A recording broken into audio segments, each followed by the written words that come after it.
Good evening and welcome to another episode of We Are the South Stand. It's your Monday night edition with myself and my weekly guest on Mondays. It is Patrick. How are you, bro? You good? I'm good, man. I'm good. How you doing? Yeah, not too bad, not too bad. Monday nights are all a bit mad. I have to drop my daughter off at gymnastics and wait outside for an hour and a half with her, which means I have to go and get a takeaway, which I never like doing. I hate doing. I'm trying to eat healthy, but when you've got an hour and a half to waste, it's like, oh, what am I going to have today? That's a very good excuse for a takeaway, but it is what it is, isn't it? And I went to KFC, right, and they do this thing called, I don't know if you've had one. We're just speaking soups about it. It's called a double down. A double down? What's that? Double down, right? And it is, imagine like a, right, so basically it's a chicken fillet with a hash brown in the middle and then another chicken fillet, no bun. Oh, I think I've seen the pictures. I have no seen bun. The bun is the bun is the burger, and it's mad, but it's nice. It's quite nice. I mean, I don't know if that's better for calories or worse for calories because you've got no carb. You've got no There's nothing good, and there's nothing good in KFC. Nah, there's nothing good in KFC to be honest. But it is delicious to be honest. It's good. It's good. Have they also started this in England where they've changed their chips? They put sort of the chips used to be different.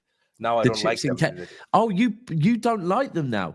Yeah, I don't. I prefer them.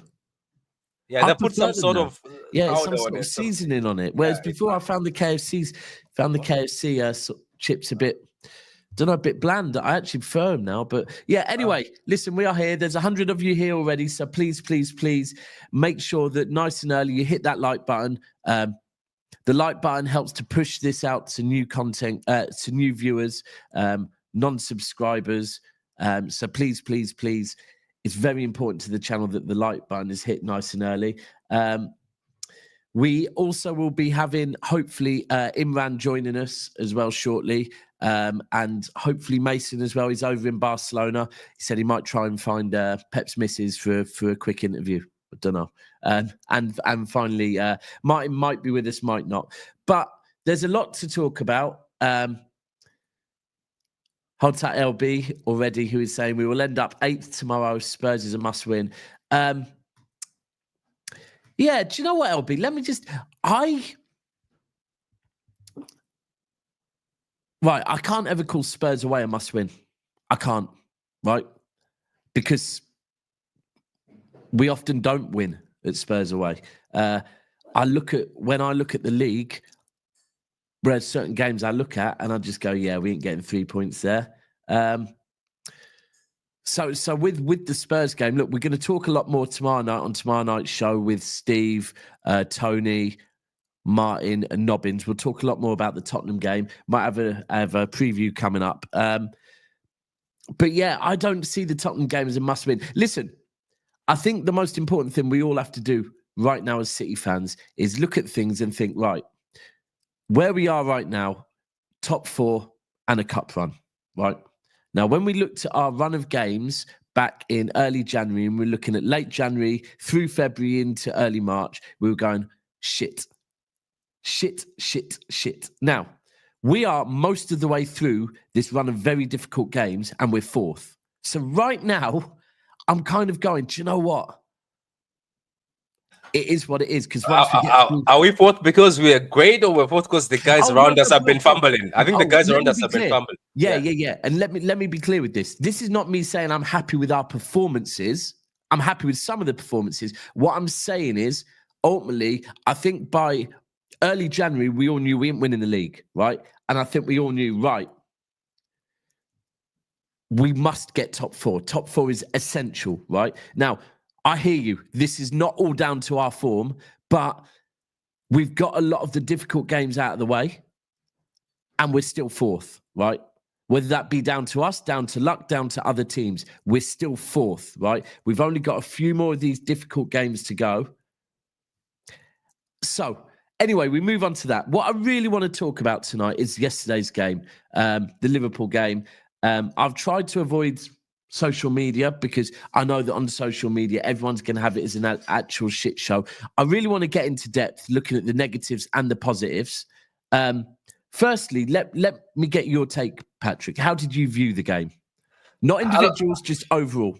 Overall, like let's be honest. I'm pretty sure everybody's mentality in the head was like, if we get a draw, we are all happy. And let's not lie, we were going to be celebrating the draw. But I was looking at our team and looking at that Liverpool team. I was like, as good as they have been, I was like, I think there's an opportunity for us here. That's what I was looking at. But I didn't know that. Was that before the lineup was announced or after the lineup was announced? No, just in general. It's just I thought there's an opportunity for us, but I was also, I think, taking Liverpool that because of watching them in certain games, but I forgot that we are bad this season, that our standard is too low. I didn't know that Liverpool have maintained a certain standard, regardless of the fact that Wolves or almost made them look bad. Other teams made them look bad. At least those other teams, there's a bit of kick. But the overall game for this, we were not that bad, and that's what frustrated me. Right. We didn't play bad, but the only issue is we were so useless to get into that box. We didn't do anything to threaten them in that box. Yes, Savio and Doku were dribbling past their wingers, their defenders, but nobody was in the box. I still didn't understand why, and I still don't understand why that whenever Haaland is injured, right? I don't understand why Marmoush doesn't just play as the striker, why he has to put Savio as a first nine away at the Bernabeu, and then he has to put Foden as a first nine in this game. I don't get his thinking behind that. I was like, well, if you know Van Dijk throughout history, he hates strikers that move. He hated Gabriel Jesus. Van Dijk didn't like Jesus. I remember when Jesus played against Van Dijk, when Aguero played against Van Dijk, he used to hate these strikers that move around. So I was like, Marmoush is going to cause him trouble. But look what I saw. Marmoush was number 8. Quite funny that I was thinking, okay, if this is what you want to roll with, why don't you just put Kovacic next to Nico? You put Foden as a number 10, and then just put Marmoush as a striker, and then we just play normal. But I don't know what tactics. I mean, and actually, Marmoush, the one time Marmoush got in, I know he's offside, but he went down the middle. Yeah, and yeah, that's what's funny. That's why I think there was a bit of an argument today on the spaces with fans, because they were saying, yes, you're saying Pep gave us an attacking lineup, but whenever he gives us something we ask for, he removes something.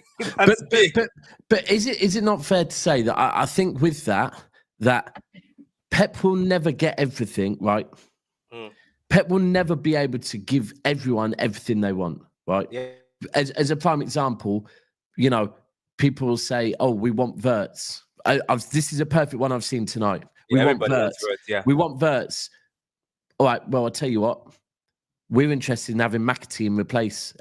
We'll take McAtee. You can have Wirtz. And then I'm seeing people go, "No, but we need to keep McAtee," right? And it's like the team only allows a certain number of players, right? So I do understand. I mean, let's talk when the lineup first came out. When the lineup first came out, I'm not going to lie, I thought we're cooked. We are absolutely cooked. Diaz clearly wasn't fully fit. Yeah. Rico Lewis at right back. Apart from that, I wasn't too mad at it. I probably, me personally, and in hindsight, I think it is. I put Foden in my team to start, but I really wasn't sure about Foden. It was a bit of Foden and Bernardo have always been very good against Liverpool. Yeah. I want one of them on the pitch. Yeah. And it was, do you know what? After Bernardo's last couple of games, maybe we go with Foden. That was my only reason I would have gone with Foden over Kovacic. But I wasn't mad about them. It was the defense, the defense side of things, thinking Rico, Khusanov and Akanji again, I'll be honest, it's a bit, Khusanov and Ake, looking at it thinking Ake didn't look fit against Real Madrid. And I think that is it's one thing we've got to look at. We've got Akanji out, we've got Stones out, we've got Ake not fully fit, we've got Diaz not fully fit. Yeah, and you know what? I was having a debate with somebody, and I was telling them that, look, this team might need 4 backs, and the guy was like, "No, but Josko is such a good." I was like, I get it, but we bought Josko as a centre back, right? And I think moving forward, he like I get he's talented, but I was like, I think moving forward, City also need 4 backs. What I meant by that is I was telling him that 4 backs sometimes offer an attacking outlet, you know what I mean? And they also offer support to their wingers. This team, I get it that we won the treble because everybody keeps going back to the treble season saying, oh, but we won the treble with center backs. I was like, yeah, but there was a different type of attack approach in that. Now it's not working because we don't have the tools we had during the treble season. Well, ultimately, our centre backs, you know, for what 4 months of the season, for the business end of the season, the part we are in right now, our centre backs all stayed fit. So it's not comparable at the moment. You know, at the moment we're sat here and we're going, look, I still don't doubt, by the way, if Akanji, Stones, Diaz, Ake, and Khusanov are all fit, well, I think we're not in this position no more. I think we look a lot better. But it gets to a point where, you know, Stones is injured a lot every season. Akanji's, since he's joined us, had a fair few injuries. Ake's injured a lot. And Diaz, over the last season and a half, he's getting injured a lot. So, you know, I'm the first one to say to Chelsea fans about Lavia and Reece Jones as an example. Look, it's all well and good how good they are when they play, but they're never fit. Yeah, so it's the same on us. It is the same on us. What I don't know, but I know that Josko is good at attacking, but I was like, it's about time we just put him where he belongs, you know, put him as a center back. And I just think, I don't know if it's just me, you know, everybody has opinions. I just think that this team is ready for bombing 4 backs. Just get bombing 4 backs. Get a left back and get a right back, and maybe we just have a different outlet, you know. Do you get my point? I hear it, but that's when Nico and Rodri are playing. Let me give an example. Mendy, we will never play with 2 bombing fullbacks and two wingers that hug the line. Right? It's not possible. It's not possible. Is it a Pep system or?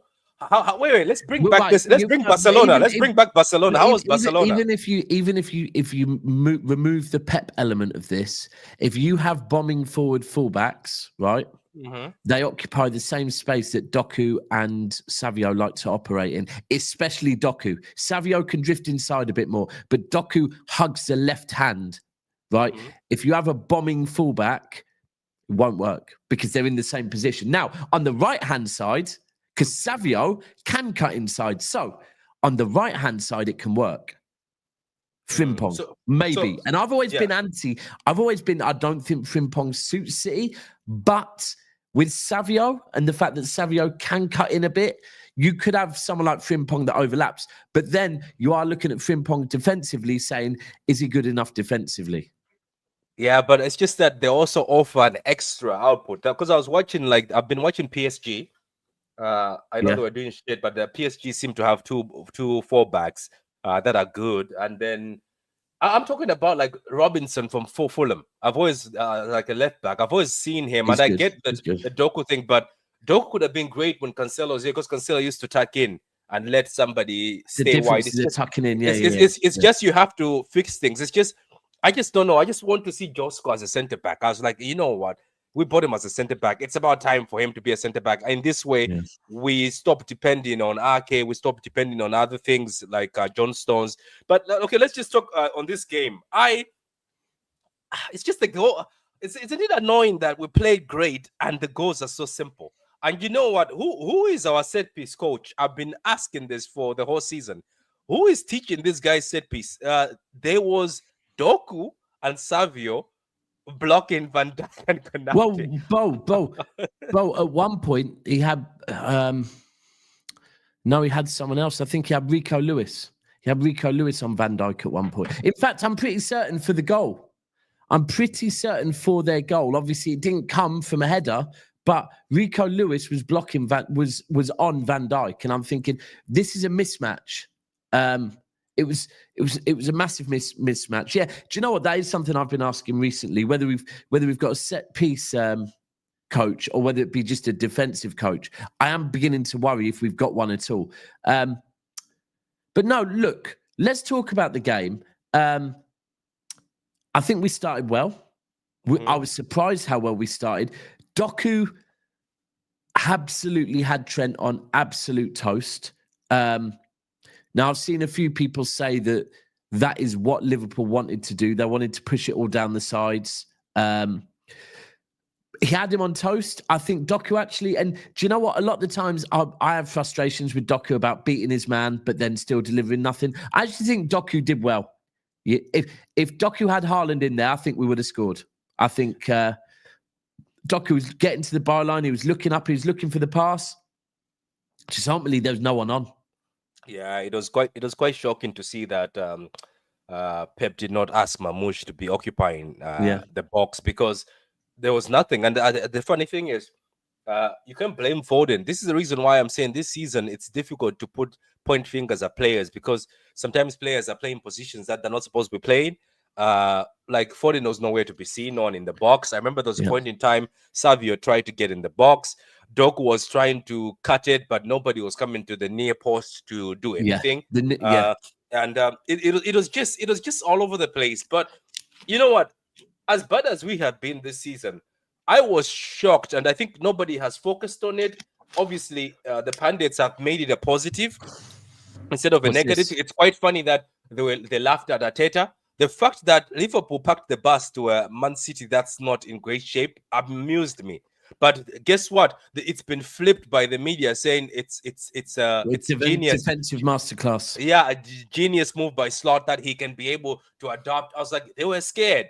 They actually came to the Etihad to park the bus and hit us on the counter. Fair play to them, but I never expected them to be that fearful. I expected them to go on and just go toe-to-toe. And I don't know. Toe-to-toe, I think they're better than us.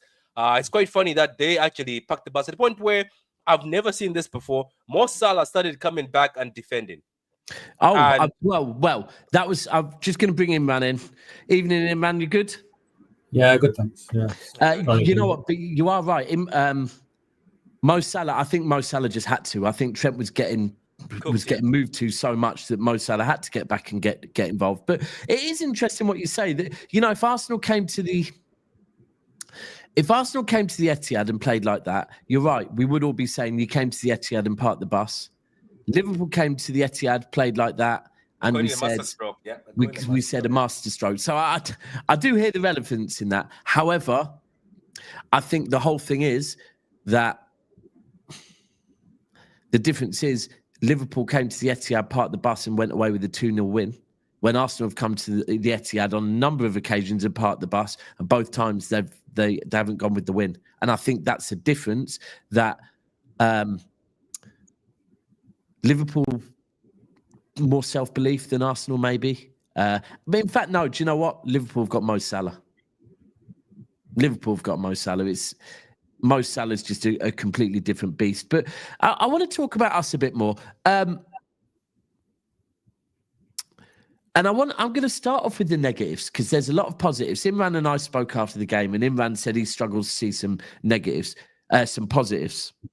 Maybe since watching it back, you might have picked up on some. But I think the first one I'm going to speak on, and please, people, before you jump at me and say that I'm being disrespectful to a legend, let me be very clear. Kevin De Bruyne is not only a Manchester City legend, he's a Premier League legend. He's one of the best midfielders the Premier League has seen of all time, right? One of our best players of all time. Won't be mine, because mine will be David Silva. However, there's a very strong argument for Kevin De Bruyne to be the best City player of all time, right? However, like many of our legends, there becomes a time where they must leave. And of course, you know, I remember when Aguero went, so many people were saying, nope, we should give him a contract extension, right? We all know how it ended, right? So it was the right time for him to go. Now, for me, Kevin De Bruyne, like I said, he's a legend, right? If we keep him any longer than this season, then we're going to start seeing people talking trash on his name at the age of 34. And this is a player that the prime Kevin De Bruyne can break from midfield and change a game just like that, right? Now, Kevin De Bruyne has had so many injuries over the years that it's going to take his toll on him. He's soon to be 34. I think he's 34 in May, I think it is, right? Round then. it's no disrespect to Kevin De Bruyne. It's the fact his contract is up in the summer. If he stays, he's not going to be able to play too much. People are going to talk shit on his name. Now, I have been saying the only way we can get the best out of Kevin De Bruyne is by giving him breaks. And when he does play, we might see him impact the game. Because recently in this season, when he's been playing a lot, he hasn't been impacting the game. Now, he rested though, didn't he? That's what I was going to say. This game in particular, we didn't see him against Madrid. We didn't see him against Newcastle. I can't remember the game before that, but that's at very least I think he came in for a cameo and he just came in and was brought out. So, Kevin had plenty of rest before this game, right? And I purposely think Pep did it for that reason. Thought, no, I can manage the squad correctly. Now, did anyone see anything good from Kevin De Bruyne yesterday? No. Go ahead. No, definitely not. Look, it's you can tell it's come to that point of his career now. We say legs are gone, but I think it's more than that, and everyone knows it's more than that. He's had big injuries, and he's been out for like half seasons at a time. So obviously, coming back from one injury alone, could be the end of your career. But look, the amount of injuries he's sustained, and then he's come back. He's having these hamstring issues and stuff, and obviously coming back, it looks like he's had some type of I don't know, whatever his routine, whatever his regime is, whatever his type of whatever type of training he's been doing. Obviously, whatever's been recommended to him, it's been recommended that he needs to put on some muscle mass, get a bit bigger, and obviously that's sort of restrict his mobility. And you from years back, you see De Bruyne at his peak, and he was quite slim, he was quite agile. When he needed to put in some, make some pacey runs, he'd do it. So all of that gone, and one of the reasons is that muscle mass and that bit of extra weight that he's carrying. And the main thing is injuries, and obviously he's just not the same player anymore. No, and this is a thing that it isn't an insult on him, right? And for me, look, I just saw somebody, I think I starred one I wanted to put up, saying he could stay for one more season as a super sub and then retire in a better position than this year's disaster season. Would be very sad if this season was how he leaves. Do you know what? I'll be honest with you. It would be, right? But it would also be for, in that case, if we're going to do that, right? Because the names I've seen listed of people that we want, that apparently as a fan base we want gone. Ederson, right? If Ederson leaves this season, it's a sad way to end. Gundogan. If Gundogan leaves this season, it's a sad way to end. If Bernardo Silva leaves this season, it's a sad way to end. If John Stones leaves this season, it's a sad way to end. We've already seen a sad way to end with Kyle Walker. My biggest concern is that if Kevin De Bruyne stays one more season, it gets even worse. Right, Kyle Walker is gone, and I don't like this. This is not me saying and let's be clear. Sorry, I don't ever want to see get out of my club on any of these names, right? Not one of them. I want to hear people saying, get out of my club, right? Because I want these players to be like your Zabaleta, be like your Aguero, be like your Fernandinho, where they are, like your David Silva, be like your Lescott. We can keep listing them that are welcome back at the club and want to come back at the club, come on the pitch, wave to the fans. I'm worried that at some point, some of these players are going to go, it's left a bit of taste in my mouth because of the way the fan base has turned on me, right? That's where with Kev, we don't want that. We don't want that. And there's the other element of Kevin yesterday. Let's be real. His passing is off. It's so off now. There was simple passes he made yesterday that were intercepted. And I'm not meaning, prime Kevin De Bruyne passes. I am meaning very simple passes were off. He had a shot in the second half. I believe it went out for a throw-in, right? This is Kevin De Bruyne we're talking about, right? It's not good. And to say super sub, the super sub thing doesn't work. I see people saying Ederson. I really don't. I think the Ederson one that talks of Ederson leaving is is a very interesting one. I personally am saying of all the players, Ederson's one that I'm not in a rush to get rid of at all. Even Bernardo Silva, look, people should understand. This is why, remember, Dabson, I said when I made that video after the treble saying, I think it's time to stop depending on KDB. And then people came after me and say, how dare you? He's the best midfielder we have. I was like, nah, you don't get it. I'm not trying to say KDB leave my club or leave this or one of these things you guys do. I was like, we should stop depending on him, because what's going to happen is when shit goes wrong, we are all going to say KDB is going to get us out of this. And then when time comes where Walker, KDB, I even said about Walker, I was like, this Walker thing where we say Walker helps us against Vini, I was like, there's a time when an average speed winger will cook him. And guess what? He got cooked. It's just further time. But the thing is, people are trying to blame these players. Don't blame them. Like, I think this whole Silva has to go is not great, because Silva is just 30. Silva is just 30 years old. Silva can actually be one of the core that stays in this team. As bad as people think I have an issue against Jack Grealish, even if Jack Grealish has an opportunity to stay here, I'm keeping a 29-year-old Jack Grealish. It's just some of these players. The thing about KDB is he's too big of a name and too big of a player that even if you keep him here, let's say Echeverri comes in, who's come in, was going to train after the Spurs game. Echeverri is a number 10. He starts expressing himself. Do you know what's going to happen when Echeverri is not cooking? People will be like, bring in KDB, and then KDB doesn't cook or he cooks. You start pushing the youngsters down. I think KDB, he's such a big figure. Let's not even forget he's on 4K. Well, so that's the next thing I was going to say. This is what people should remember. 400K a week. Yeah. And do you know what? If we were to now say, right, so let's imagine if we want Kevin De Bruyne to stay, that would mean that whoever's, it might even be Tiki still, whoever's doing the contract negotiations with Kevin De Bruyne, right, to convince Kevin De Bruyne to stay, we're going, Kev, despite how much of a massive legend you are for Manchester City, despite the fact that you are about to retire from football, and personally, I don't think Kevin De Bruyne necessarily is the type to be a coach or a manager. So, Kev, you're about to retire from football. You're an absolute club legend. Any chance you could drop to about 200K a week, right? Now, is that how you treat a legend who's actually probably could go to another league and double his wage, right?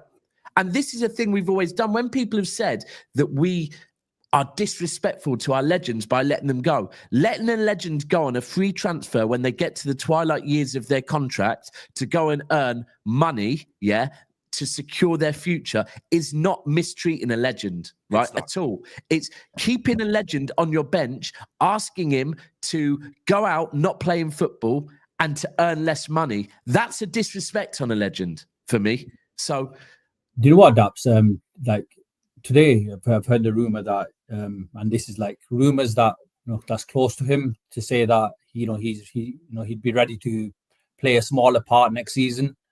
And I was looking at that, and I thought of it in a few different ways. Because look, we realize how many players actually probably need refreshing in our squad.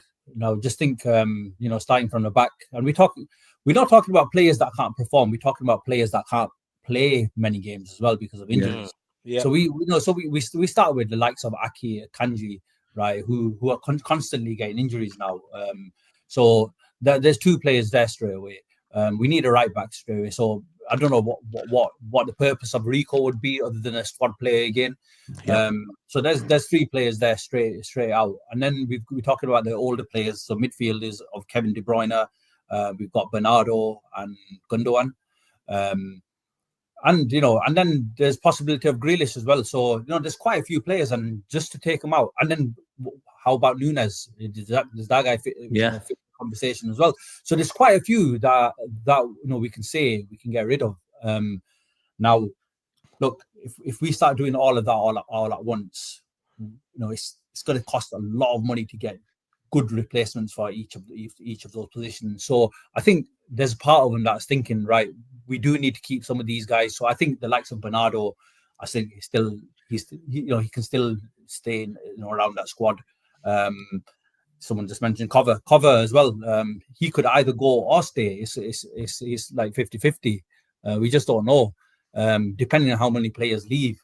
that's going to be the scenario. I highly doubt that. You saw the same post. I highly doubt some of these posts are right. I think some of these posts are one of those things where, because City has done so well, and right now things are bad. I bet you this is just the media that's heavily involved with Liverpool, Man United in this game. They just throw in spice, and unfortunately, as City fans, we're biting. I just feel like I don't believe that 7 players are going. I don't believe that. No. I'm not saying. Oh, no. I'm not saying you. I'm just saying that you saw the post. When people are listing it, yeah. You saw the post. Yeah. You saw the post.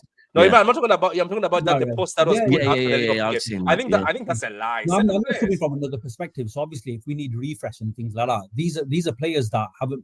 We really need some type of replacements for. Look, defensive cover has been such a big issue this year. And the thing is, if we can't rely on players, that's just as bad as a player not. No, it's as bad as a player not performing. Yeah, no, I do hear it. I do. Just quick question on this, Chris. Appreciate you pulling me up on this. Getting annoying that say the names right, Daps. Getting annoying. Gundogan. Have I said that wrong? He is pronounced differently. So how do you pronounce it? Because Gundogan. So what's the point? The G doesn't really get. The G doesn't really get pronounced. So pronounced. Sorry. So what is it? Gundogan. Gundogan.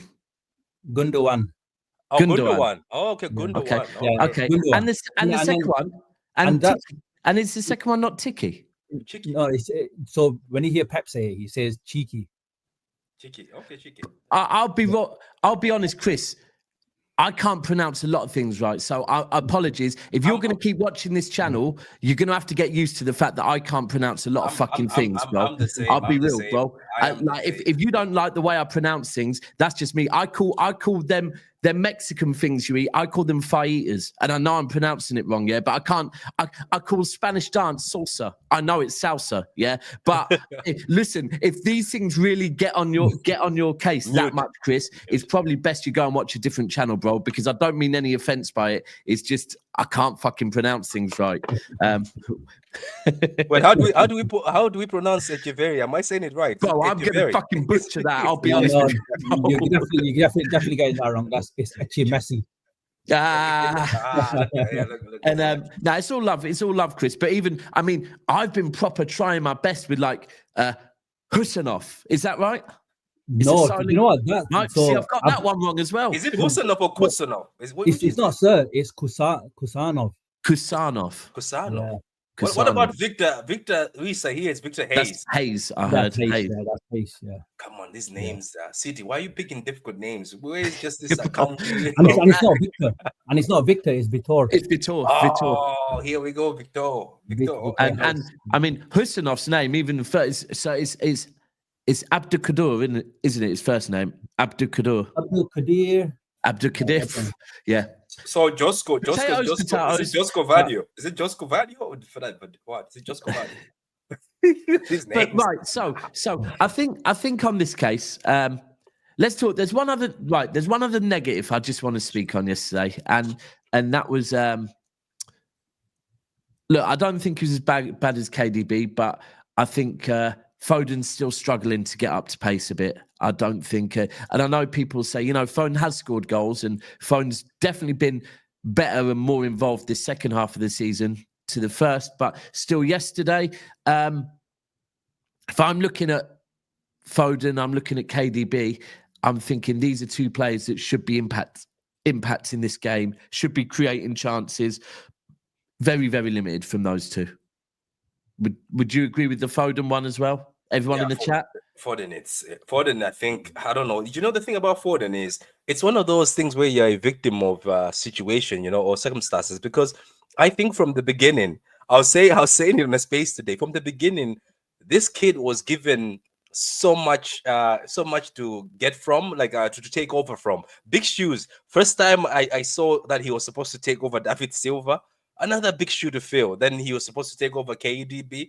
What people are looking for, I don't think that's the type of player Foden is. And I know a lot of this pressure comes from rivals. I don't think City fans like to pressure this much. It's because rivals give us a bit of pressure, then we get it. And then okay, let me so pressure him.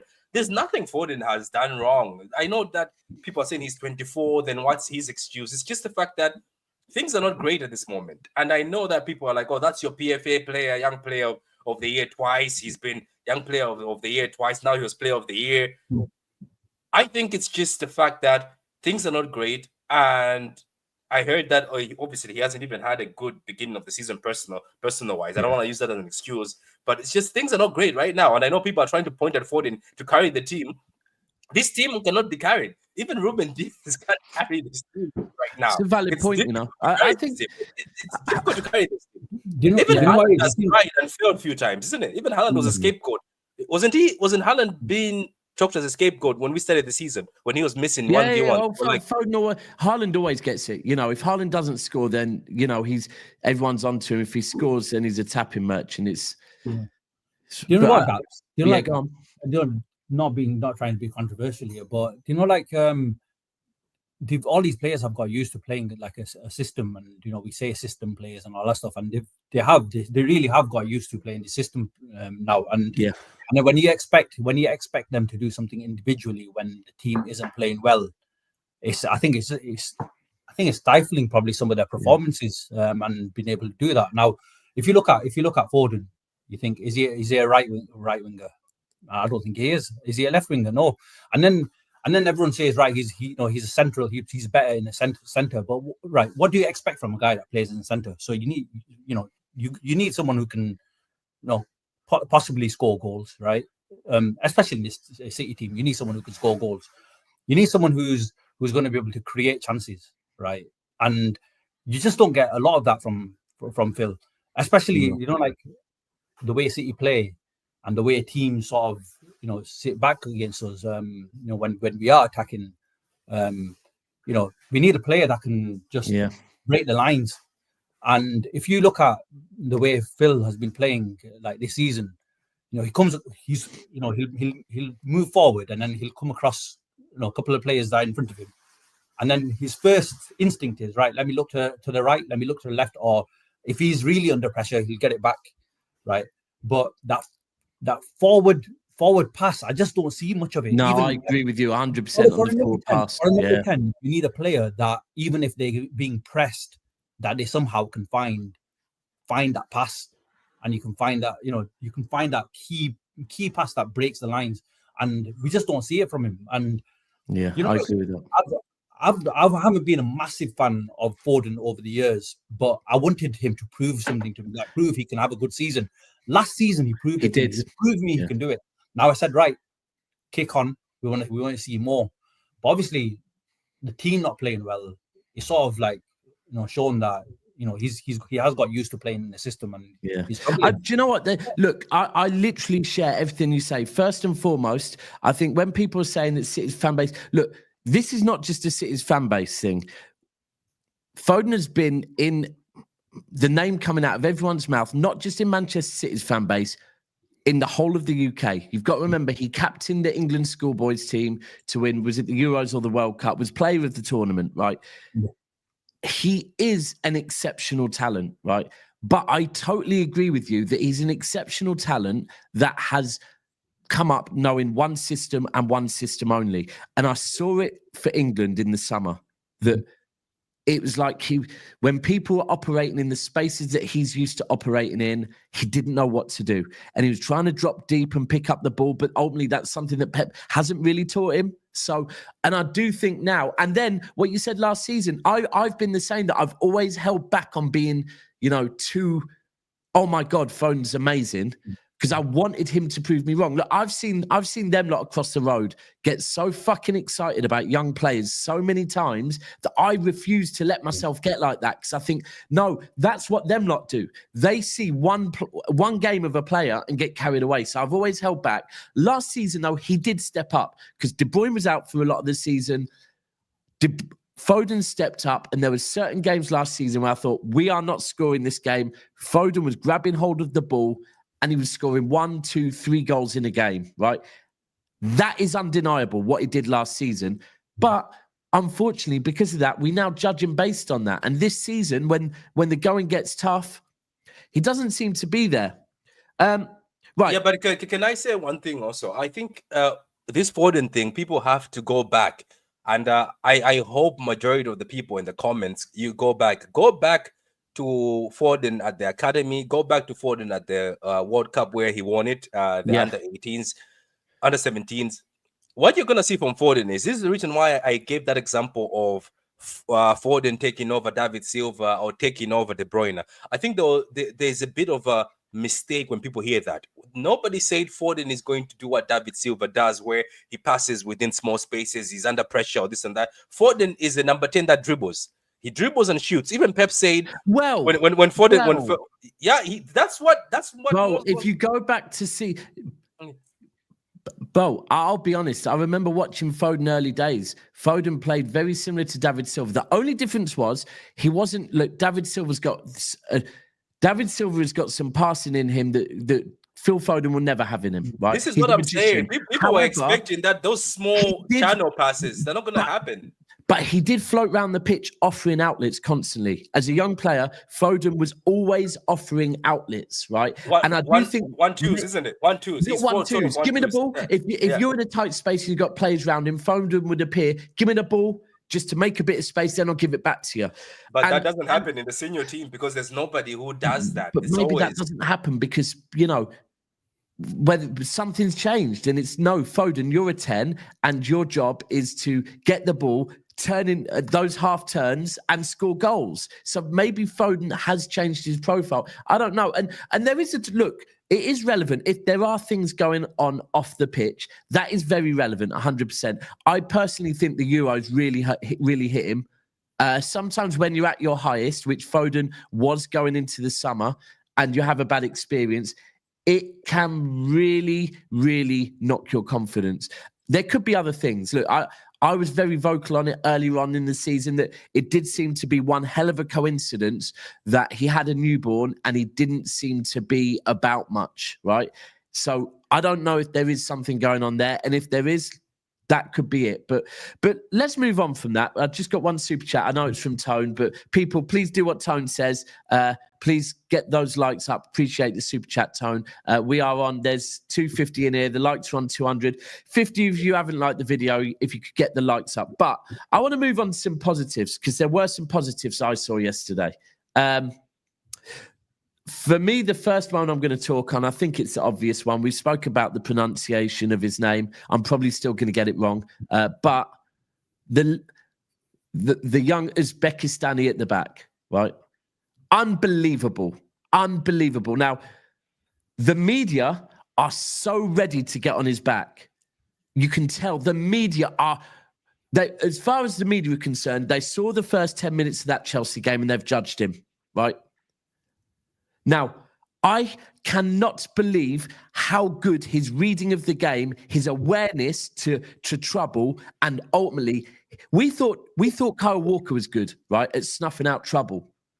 From what I saw that yesterday, that kid's reading of the game is twice as good as Kyle Walker's, right? The amount of times, and it wasn't even on his side. It was on the other side of the defense. He'd notice trouble and single-handedly you'd watch him go flying over.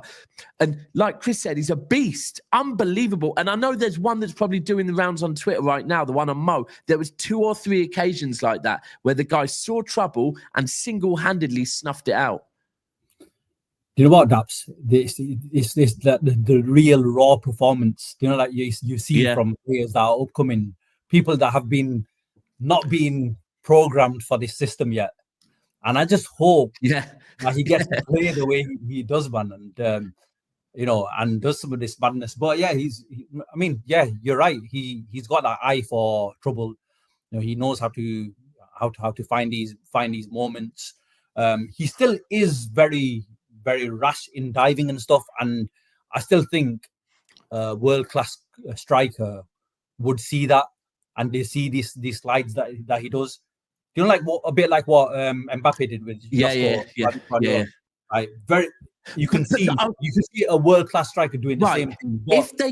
If they clock onto it, I think that the thing is that he was having is, if it was his man that he was marking, I think that would happen. I think the thing was yesterday, it was often he was coming out of nowhere where they were thinking, well, you know, it's Ake on me or it's Vardio on me. And out of nowhere, he's coming flying through. And yeah, I think you are right. We don't want it to be coached out of him. But I think yesterday, and the other thing is, I've noticed this a bit more in the Newcastle game, is how good he is on the ball as well.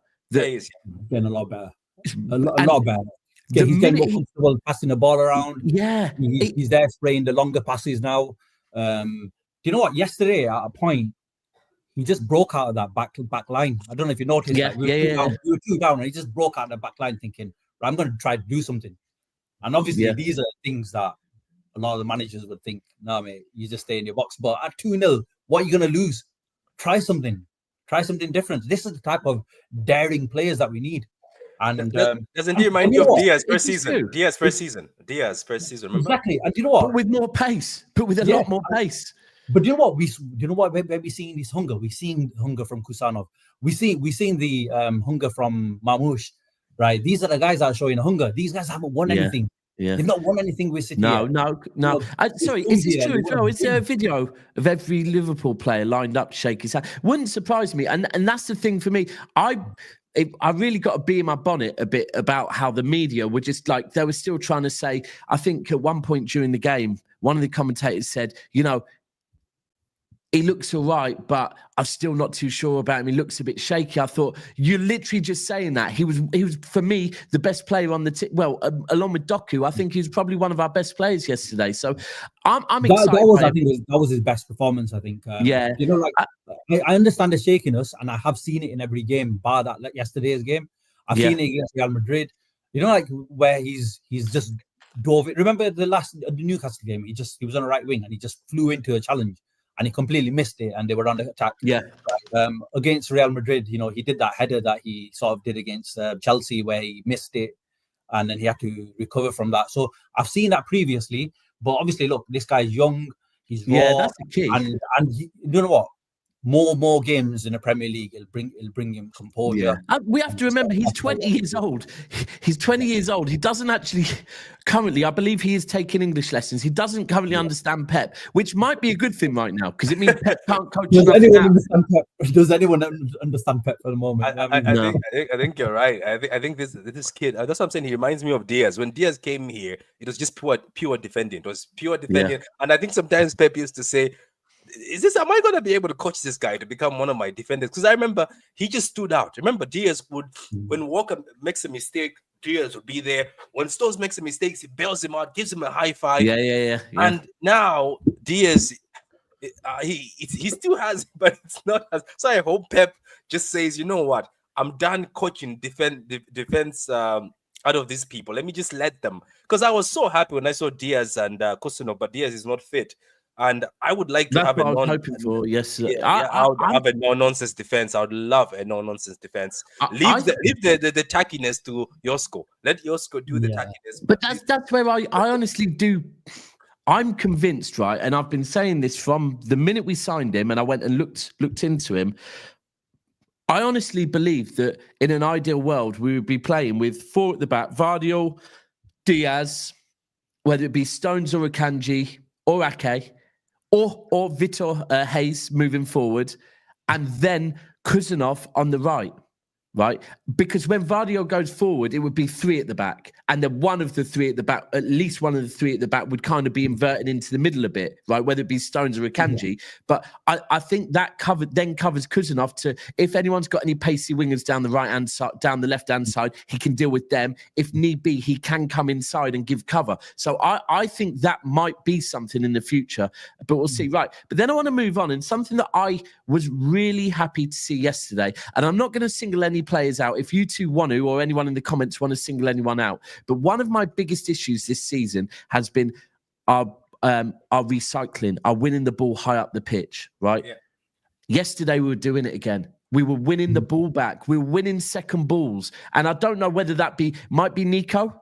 It might have been Savio, Doku. I don't care. It might have been the fact Marmoush, because Marmoush is just very full of energy running around. But we were winning the ball back high up the pitch, right? And that meant that Liverpool didn't, and they won 2-0. ultimately they were a better team. But we were winning the ball back again. And that's something that's frustrated me. And I can imagine has frustrated Pep all season, because it's the one thing he says, you know, you either win the ball back by running 5 yards forward, or you run 200 yards backwards and get the ball back. Yesterday, we were winning it back high up the pitch again at last. Yeah, look, no, we did see that, and when I said to you yesterday after the match that I didn't see no positives, it's just you're in the fume of the moment. You just left the ground, yeah. But no, definitely, there were positives like that. I'm not sure if it's because of Nico though. What I saw from Nico? What I saw from Nico was more of a, you know what? You can tell he's from that La Masia system, moving the ball quickly. Because every time we got the ball and we were trying to break quick, and I've seen this every single game that he's played so far, and he keeps doing this, calm down to all the players. And I'm like, no, don't tell him to calm down. Not these ones. Let's just bloody get the ball out. He does it too often. I was like, you need to stop that. But another thing, I know he's not naturally a number 6, but you know what? What he's playing is more of a, one of them English number 6s where you sit back and you just pass the ball around. You receive and he pass. You receive and pass. Yeah. He's willing. He was sitting deep. Yeah. He was sitting deep and doing this. He was doing none of the Rodri stuff. Like, which, obviously, the only thing Chris is, said it. I was about to say Gareth Barry style. Yeah. But I think because he was doing that, I think it was a bit disappointing to see that second goal going from where it went in. Because if you're playing that, I'd expect you to dominate that area and obviously ensure that we don't concede a goal there. Yeah. But do you know what? From all the hype that we've heard about the guy, do you know what? I've just been watching this guy like throughout the last few games. I've even done a few GIFs and stuff for some of his movements. But you know what? There was this thing. One of the things that really concerned me, in the Real Madrid game was the way he ran, and he doesn't run naturally. Someone else just said this in the comments. He's got this like, it's going to sound bad, but he's got this like gimpy run. He's a big guy and he's like doing this run. And I'm like, oh man, do you know what? How's that going to work in the Premier League? Like against pacey teams where where the ball's like, it's quickly in transition on both sides. Like, how's he going to deal with it? But I guess we'll see more because he can adapt. He's got time to adapt to the system. Hopefully that gimpy thing was probably to do with that hip injury that he's picked up a little bit. I'm not sure, but I definitely saw improvement against Liverpool, and he's another player that is looking a little bit better as the games have gone on. Do you know he played one pass? I think not really a Pep style, but double pivot when Rodri's back. I think that is how we'll play. I think. I don't know if anyone heard Pep before the game, what he said, but it was a bit.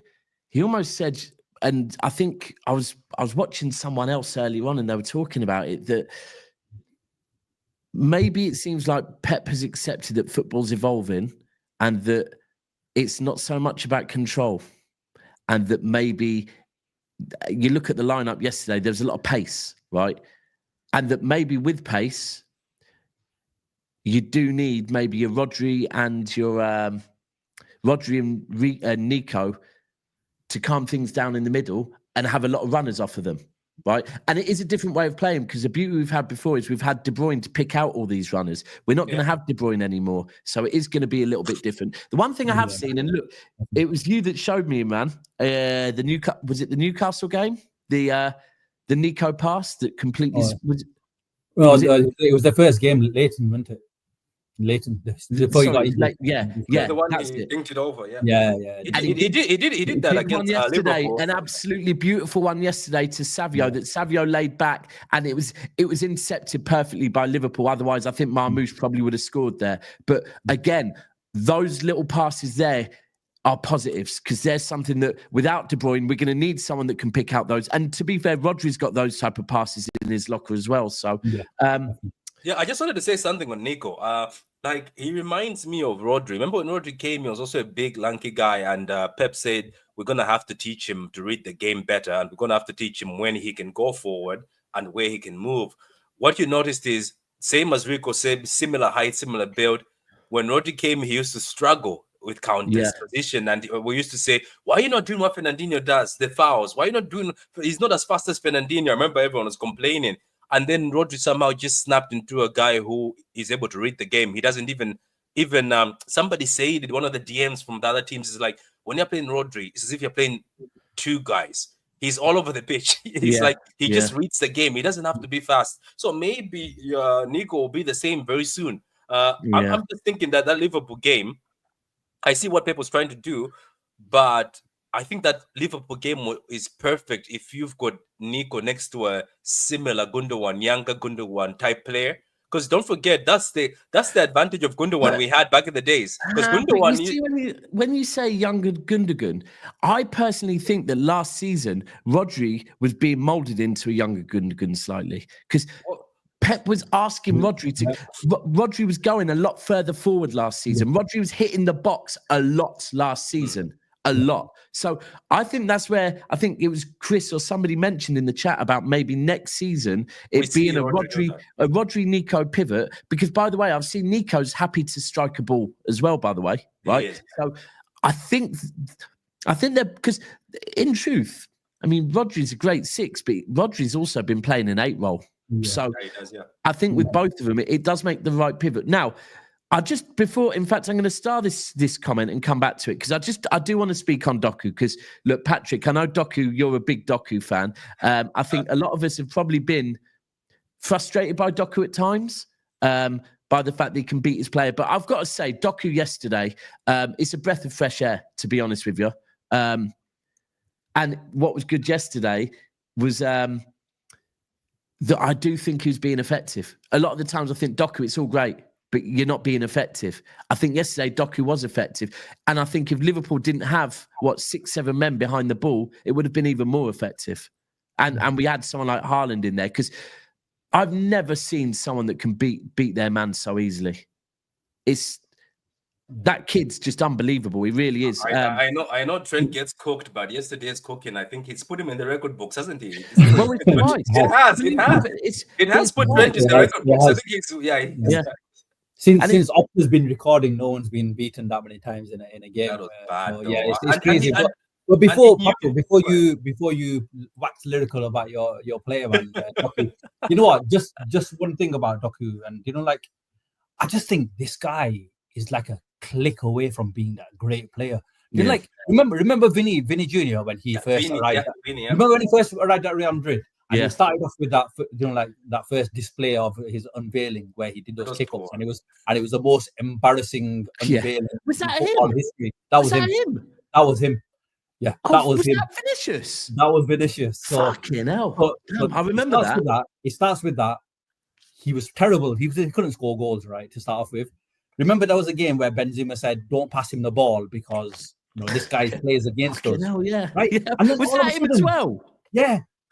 It was. So remember, just think from there, right? All of a sudden, something clicked where he became this elite goal scorer. He could just score goals.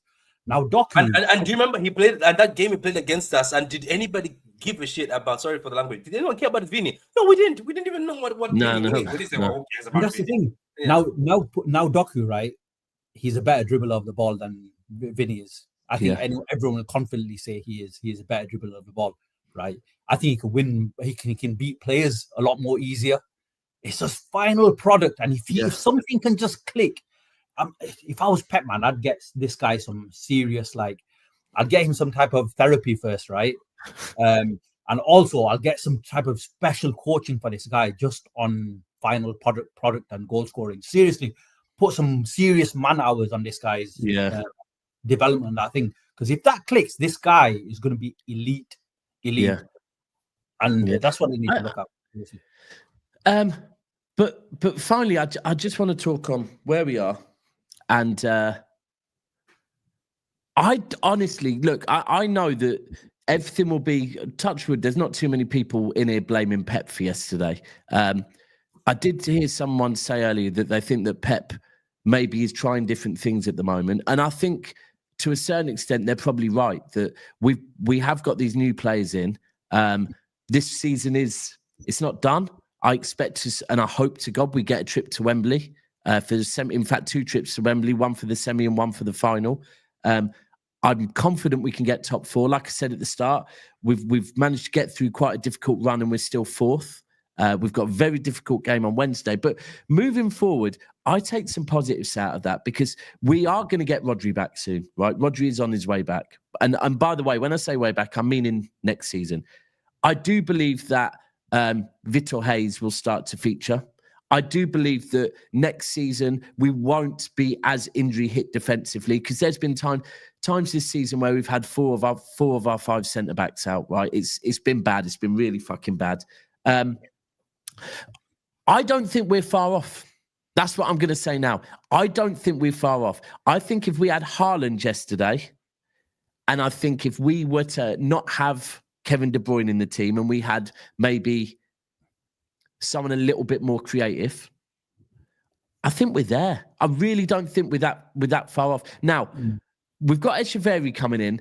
I have not done my research on him yet. Between you guys, do you know what type of role, what we can expect from him? He's a number 10. He's a number 10. But what I've noticed about him when I was watching the games, obviously everyone watched this tournament to make sure where he cooked in every game. I was amazed because I thought that was just hype.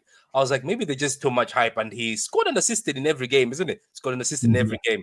The difference between him is he's a small guy, yet he can still pick the ball in midfield. I don't know if you saw this. And he still drives. And, unlike our players where when somebody's parking the bus, they stop. No, he doesn't. He either does a 1-2, gets into the box, or dribbles into the box. I saw a point where there was like 7 players. I don't know if he was playing against Uruguay, one of these where there were 7 players. He still dribbled and found a way and scored.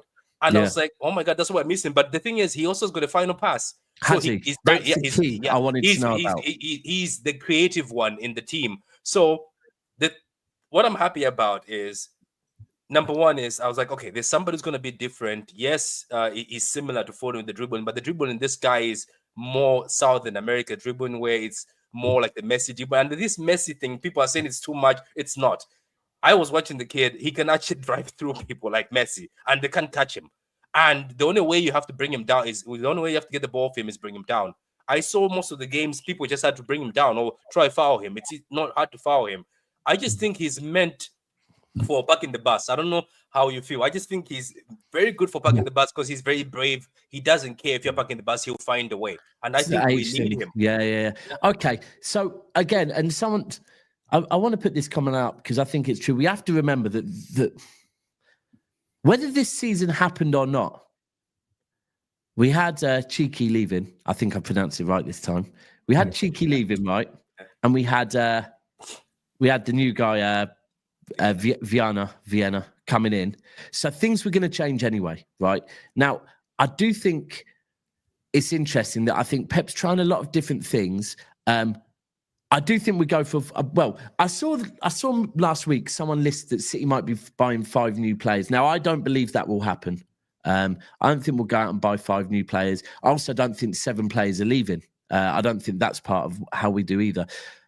But I honestly think we will go and get a fullback, whether it be on the left side or the right side. I think it's probably more likely to be a right side, probably the lad from Juventus.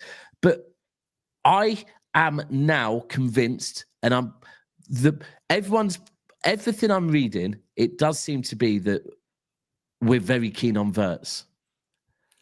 Yeah. You know what? He is the natural replacement for De Bruyne. I think. Yeah.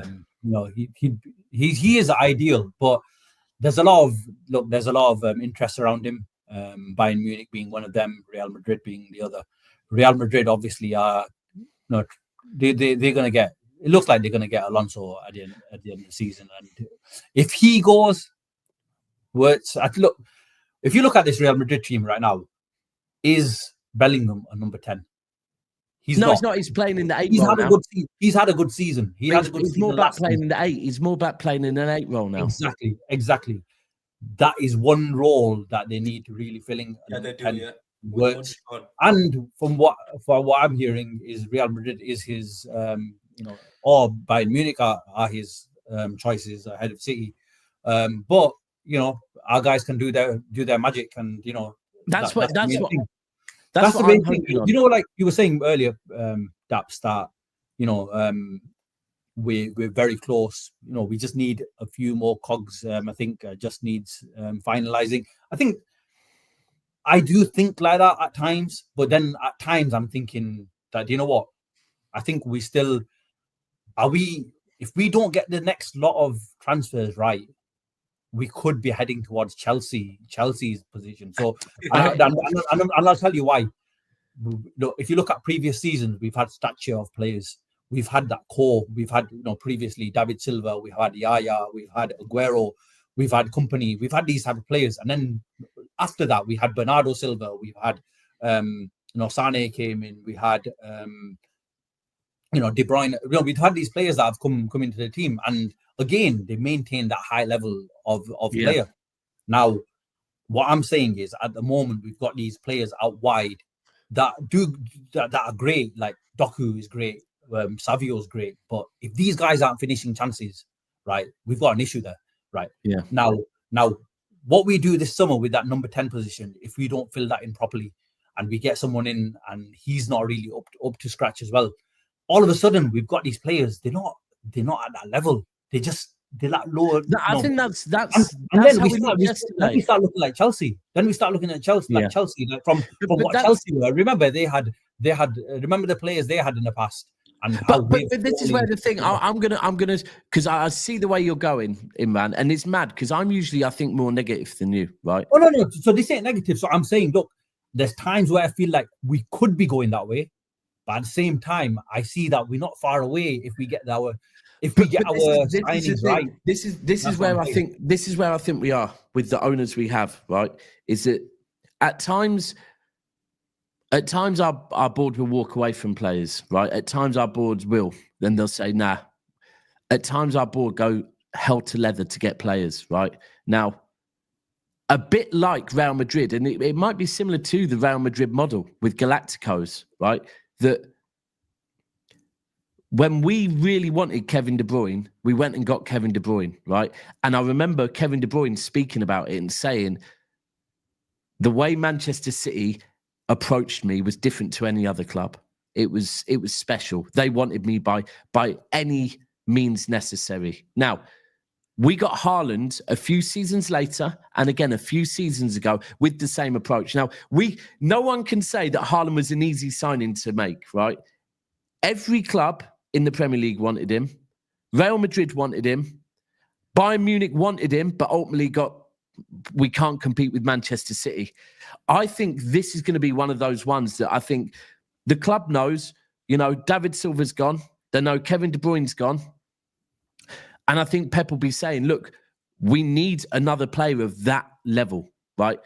Creative of that level. David Silva. And we can talk about all these players I love to bits. Bernardo Silva, Gundogan.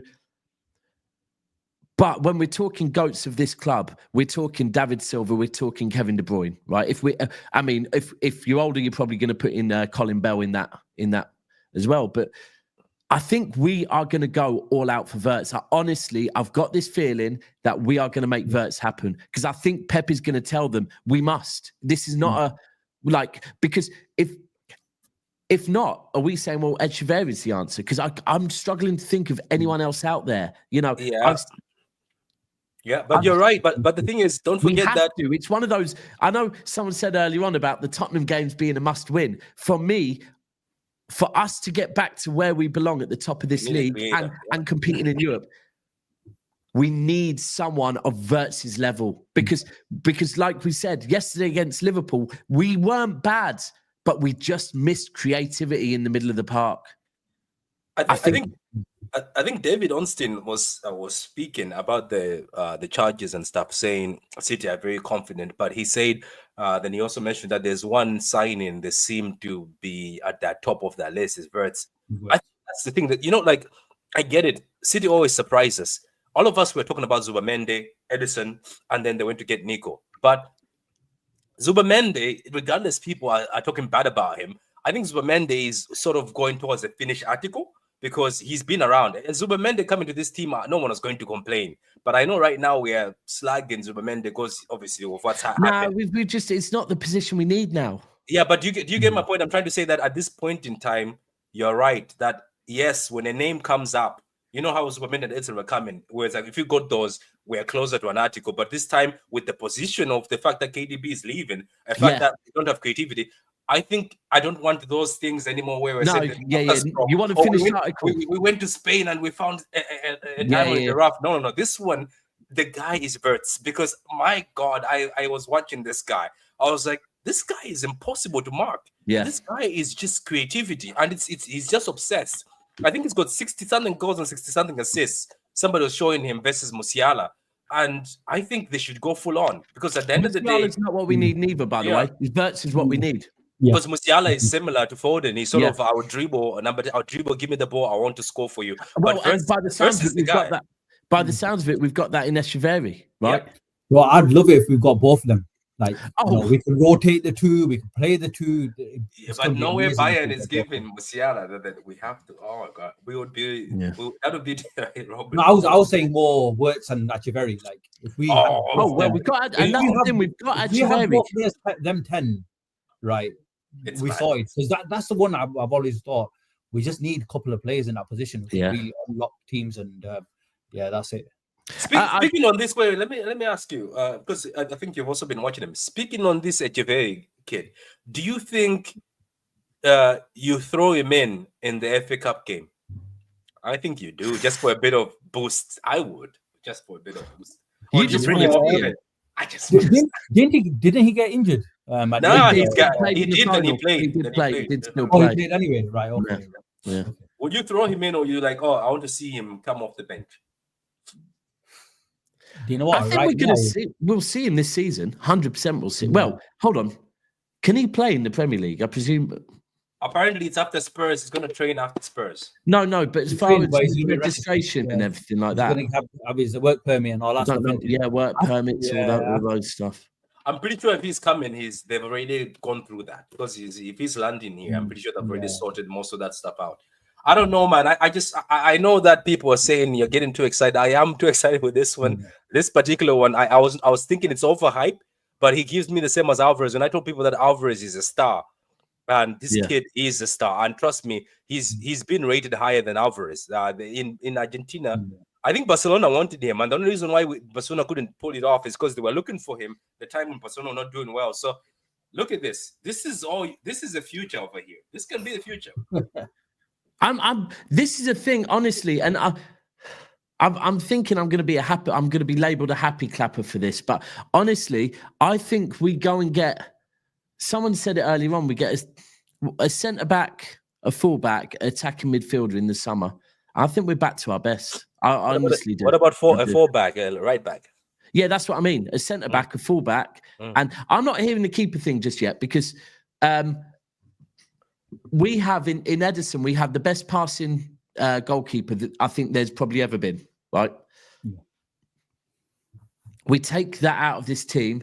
It's very, very difficult to find a true replacement, right? And I've seen people say Diogo Costa. Listen, Diogo Costa is very good with his feet, but I've also seen Diogo Costa have absolute stinkers that Edison would get absolutely crucified for, right? Not with his feet, with his hands and coming out. So I think we have to be very careful with this goalkeeper one. And everyone says about his head being turned by Saudi Arabia.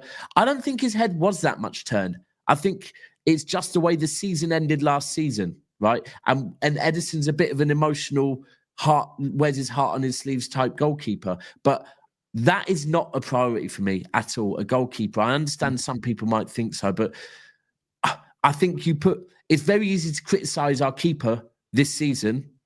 But in all the seasons Edison's been here, when we've generally got a lot better defence, we don't have issues like that. So I think maybe the only goalkeeping change we need to make is the number 3. It's about time now. It's about time someone started. That's blasphemy. I understand the whole thing around that. And look, at the end of the day, I know that number 2 pushes the number 3, but number 1. But I think having a really good number 3 also helps. Are you looking for a young number 3? Young? Yeah. I think so. Yeah. Well, we're going to wrap it up here, and everyone, I want you to leave a comment after the video. I want you to go into the comments, because for me, what Imran just said is blasphemy. Imran is asking for Scott Carson to be let go. Are we Carson in or Carson out? I want you to leave that in the comments. Give him a scouting role. You know what? You know what's funny about Scott? Before we go, the fact that sometimes when we don't have players and we've got youth who can be on the bench, Pep puts Scott on the bench instead of that's frustrating. That is very frustrating. That's almost like Pep. Don't use Scott to make a point. But no, it's been a really good show. We will be back tomorrow night. Myself, Steve, Tony, Martin potentially, and Nobbins will be talking on the Tottenham game, and also we will have a show at some point previewing the Tottenham game. Patrick, you got anything coming up on your channel? I might do the reaction depending on what time I come from the hospital tomorrow, but I might do the reaction to the Liverpool game because I got a few DMs, but sometimes I've stopped doing these reactions. I've started doing something similar to what you're doing, where you just react to news that's around and put it together. But I might do that. Yeah, the Spurs game is just. I'm not looking forward to it, bro. I'm gonna be honest with you. I know maybe at the beginning I was a little bit negative with saying it's not a must-win. It's just I've got horrible. It's. You know what Son is going to do? He's been stinking all season, by the way. Just watch him pick himself up. I hate Son, and this is why me and Son. Spurs. I hate it. Yeah. I think Khusanov will definitely lock him up this time. You think? Yeah. I've just honestly, it's one of those games that I'm Spurs away, Liverpool away. They're two games that I just want. I just wish I could cancel them out of every single season because and the mad thing is last season actually we beat Spurs away twice. So last season was an anomaly. What if you see Marmoush and Haaland on the pitch with that high line Spurs and Spurs play that high line? You've given me some hope. But the thing is, our KDB guy's passing range is not there, so I don't know. No, we didn't. It's fine against Newcastle. KDB was not on the pitch. We got 4. You just loop it over. So you just loop him over the. Do you know what? Bring back Calvin Phillips. He can loop a ball over the top. But anyway, wait, before you go, Calvin Phillips has been put in the list of the worst performers this season. Somebody was like, "This is one of our players. He's there. He's one of our players as well." Yeah, he's number 7. Oh yeah. But anyway, we will be back. Thank you to both Imran and to Patrick for coming on. Thank you to everyone being here. Make sure you smash a like on the way out and also drop a comment, please, in the video once it's live. As I say, we will be back, I believe, at either 6 p.m. or 7 p.m. tomorrow. Hope everyone has a good sleep and good night blues.